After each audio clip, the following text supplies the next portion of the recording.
안녕하세요. 저는 박사과정 오세진이라고 합니다. 제가 오늘 발표할 논문은 Brain Stimulation and the Role of the Right Hemisphere in Aphasia Recovery라는 논문입니다. 저자는 조지타운 유니버시티의 뉴럴로지스트이자 뉴로사이언티스트이며 본 논문이 게재된 Current Neurology and Neuroscience Report 저널은 임팩트 팩터 4.8로 클리니컬 뉴럴러지나 뉴로사이언스 분야에서 Q1에 해당되는 저널입니다. 본 논문은 브레인 스티뮬레이션을 활용한 실어증 치료에서 우뇌의 역할에 대해 기술한 리뷰 논문입니다. 따라서 본 논문에서 소개하고 있는 주된 개념 및 관련된 이슈들을 간략하게 설명하는 방식으로 발표를 진행하겠습니다. 본 논문에서 다루는 내용은 실어증 연구에서 주로 사용되는 브레인 스티뮬레이션 기법인 RTMS와 TDCS 기법에 관한 소개와 실어증 치료에서 어떤 근거들이 보고되고 있는지, 또 우뇌를 자극하는 이론적 배경과 근거는 무엇인지, 그리고 이와 상반된 근거들 및 해결해야 할 이슈 등을 다루고 있습니다. 먼저 서론에서 소개된 내용부터 말씀드리겠습니다. 실어증은 좌반구 뇌졸중의 결과로 발생하는 언어 의사소통 장애로 급성 뇌졸중 환자의 약 3분의 1이 실어증을 경험합니다. 실어증 회복은 뇌졸중 후 첫 몇 개월 동안 가장 빠르게 진행되며 이후 점차 속도가 느려집니다. 연구에 따르면 회복 속도는 개인차가 크지만 평균적으로 뇌졸중 발생 90일 이내에 회복 가능한 수준의 70% 정도를 회복한다고 하고 실어증 환자의 3분의 2는 18개월 이후에도 만성적인 언어 장애를 가지게 된다고 합니다. 현재 실어증 치료의 표준 방법은 언어치료입니다. 언어치료는 특정 언어 기능과 기능적 의사소통 능력을 향상시키는 데 효과적이지만 그 효과는 비슷한 수준이며 전체적인 회복에는 제한이 있어서 실어증 환자들의 치료 효과 향상을 위해서는 새로운 치료 접근법이 필요한 상태입니다. 행동적인 치료의 대안의 하나로 생물학적 중재 방법이 오랫동안 연구되어 왔습니다. 생물학적 기반 중재의 궁극적인 목표는 실어증 회복의 기저 메커니즘이라고 할 수 있는 뇌 기능의 재조직화 과정을 향상시키는 데 있습니다. 뇌졸중 후 뇌의 재조직화 과정은 첫 몇 주 동안 혈류가 안정화되고 뇌 부종이 감소된 후에 나타납니다. 뇌 기능의 회복은 이러한 네트워크의 재조직화에 달려 있으며 이러한 재조직화 과정은 자연적으로도 발생하고 언어 치료와 같은 훈련을 통해서도 촉진됩니다. 뇌졸중 후 실어증이 발생한 경우 뇌 활성화 패턴의 주된 변화는 크게 세 가지 형태로 나타나게 됩니다. 우선 좌뇌의 언어를 담당하는 영역에서 살아있는 티슈가 있다면 그 부분의 활성화가 유지되고 좌뇌의 뇌졸중이 발생한 부위 가까이 있는 티슈들이 추가로 활성화되는 현상이 나타납니다. 또한 우뇌의 상동 영역이 활성화되는 변화 또한 나타납니다. 그런데 보존된 언어 관련 영역 및 병소 부위 주변의 티슈들의 활성화는 언어 기능 회복을 서포트한다고 알려져 있지만 우반구 활성화가 회복에 미치는 영향에 대해서는 논란이 있는 상태입니다. 이러한 뇌의 재조직화를 최적화시키기 위한 방법으로 브레인 스티뮬레이션 기법이 많은 관심을 받고 있고 고무적인 결과를 보이고 있습니다. 실어증을 대상으로 브레인 스티뮬레이션의 효과를 다룬 대부분의 연구들은 두 가지 방향으로 진행되어 왔습니다. 첫째, 회복을 촉진하는 뇌 영역을 활성화하는 것이고 둘째, 회복을 방해하는 뇌 영역의 활동을 억제하는 것인데 이 두 번째 방법이 더 일반적으로 사용되고 있습니다. 많은 연구자들이 이러한 뇌의 재조직화를 위해 연구들을 진행하고 있지만 연구자들 사이에서 실어증 회복과 관련된 뇌의 메커니즘이나 실어증 회복에 있어 우뇌의 역할과 같은 이슈, 그리고 브레인 스티뮬레이션이 어떤 메커니즘으로 수행을 향상시키는지 등의 문제에 대해서는 의견의 일치가 이루어지지 않은 상태에 있습니다. 다음으로 RTMS와 TDCS 기법에 대해 소개해드리겠습니다. 현재 실어증 치료에서 가장 많이 연구되고 있는 두 가지 비침습적 뇌자극법은 반복적 경둑의 자기자극인 RTMS와 경둑의 직류자극인 TDCS입니다. RTMS는 두피 위에 위치한 코일을 통해 강한 전류 펄스를 전달하여 자기장을 생성하고 이를 이용해 뇌의 정기적 변화를 유도하는 기법입니다. RTMS는 매우 국소적인 영향을 미치는 기술로 코일 아래 약 1세제곱cm 크기의 뇌조직에 직접적인 변화를 유도하고 해당 부위와 연결된 다른 영역도 함께 활성화시킵니다. RTMS에서는 사용된 주파수에 따라 뇌의 활동이 다르게 변화합니다. 1Hz 이하의 저주파 RTMS는 자극 부위의 피질 흥분성을 감소시켜 억제 효과를 유도하며 5Hz 이상의 고주파 RTMS는 흥분성을 증가시켜 활성화 효과를 유도합니다. 이러한 자극의 효과는 몇 분에서 몇 시간 동안 지속되며 반복적인 세션을 통해 더 장기적인 변화를 유도할 수도 있습니다. TDCS는 두피에 직접 전극을 부착하여 저강도의 전류를 전달하는 방식입니다. 이 전류는 전극의 극성에 따라 뉴런의 활성도를 조절합니다. 에노달 전극은 뉴런의 발화를 촉진하는 반면 캐소달 전극은 뉴런의 활동을 억제합니다. TDCS는 비교적 넓은 내역력에 영향을 미치는데 이러한 효과는 몇 분에서 몇 시간 동안 지속될 수 있습니다. 실어증 치료를 위해서는 보통 10에서 30분 정도의 자극을 하며 특정 언어 훈련과 함께 적용될 경우 더욱 효과적인 회복을 유도할 수 있다고 알려져 있습니다. 다음으로는 실어증 환자에게 적용한 RTMS와 TDCS 연구 결과를 말씀드리겠습니다. 니저와 그의 연구팀은 실어증 치료에서 비침습적 뇌자극이 효과적일 수 있다는 최초의 증거를 제시했습니다. 이 연구에서는 만성 비유창성 실어증 환자를 대상으로 우방구의 브로카 상동 영역에 해당하는 우방구 트라이앵글리스 영역에 로 프리퀀시 RTMS를 적용했습니다. 연구 결과 2주 동안 10회 세션을 동안 자극을 받은 환자들이 그림 명명 능력에서 상당한 개선을 보였으며 이러한 효과는 최대 8개월 동안 지속되었습니다. 니저의 초기 연구 이후 실어증 치료에서 RTMS 효과를 검증하려는 연구들이 활발히 진행되었습니다.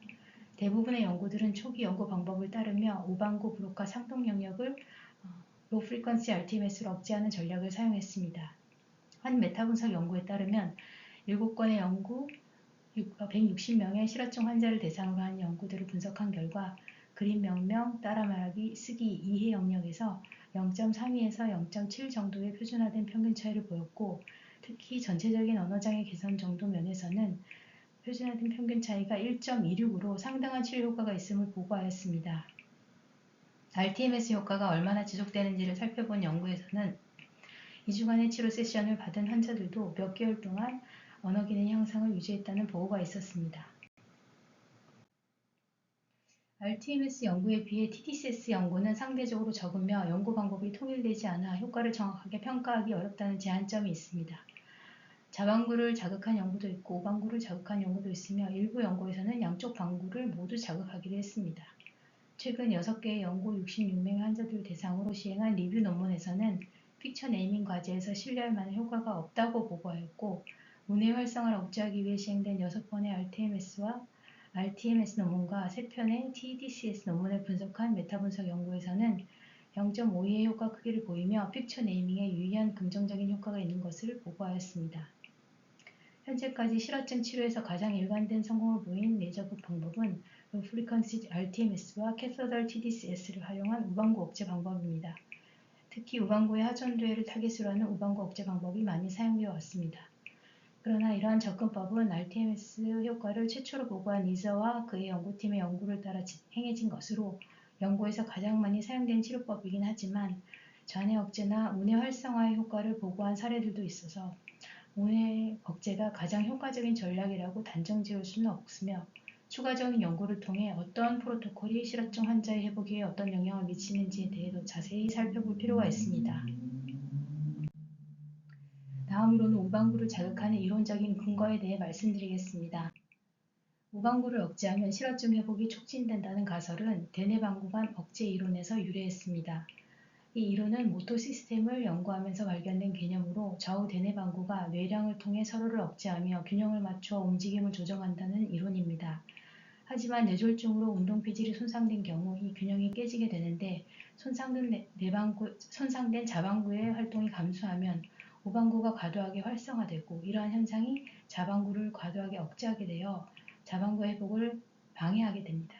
이러한 원리에 기초하여 RTMS와 TDCS 기법을 활용하여 손상되지 않은 방구 억제를 통해 손상된 방구의 피질 흥분성을 증가시키고자 하였고 이러한 치료를 통해 운동 기능이 향상되었음을 보고하였습니다. 이러한 원리는 실어증 치료에서도 적용된 바 있습니다. 니저 등의 연구에서는 좌뇌 브로카 영역의 손상은 문해 상동 영역에 대한 이니비션을 약화시켜서 문해 상동 영역이 과도하게 활성화되고 이는 손상된 브로카 영역에 대한 억제를 강화시켜 실어증 회복을 방해한다고 가정했습니다.